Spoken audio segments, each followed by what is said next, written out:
కింద కూర్చున్న వాళ్ళు ఎవరైనా సరే ధన్వంతరి జయంతి గురించి మాట్లాడచ్చు. మాట్లాడే అవకాశం ఇస్తున్నాం. రెండు మాట్లాడారు. ఈరోజు సభకు నమస్కారం.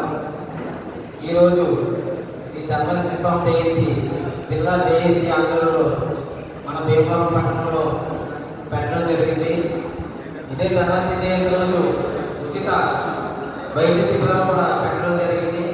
ఈ యొక్క అవకాశాన్ని మన నాయకుల సోదరులు ప్రతి ఒక్కరూ కూడా వినియోగించుకోవాల్సిందిగా కోరుతున్నాం. అలాగే గణపతి గారి కోరిక మేరకు మన మ్యాథ్స్ టీచర్ వారి సహకారంలో తుప్పాల వెంకటేశ్వర గారి ఆధ్వర్యంలో ఉచిత కంటి వైద్య శిబిరం కూడా పెట్టడం జరిగింది. మీరు ప్రతి ఒక్కరూ ఆ వైద్య శిబిరంలోకి వెళ్ళి కంటి పరీక్ష చేయించుకొని ఆపరేషన్ నిమిత్తం ఎవరైనా ఆపరేషన్ పడిపోవడమైతే ఆపరేషన్ ఖర్చులు కూడా మన తుప్పాల వెంకటేశ్వర గారి ఆధ్వర్యంలో ఆపరేషన్ చేయించడం కూడా జరుగుతుంది. ఈ యొక్క అవకాశాన్ని ప్రతి ఒక్కరూ సద్వినియోగం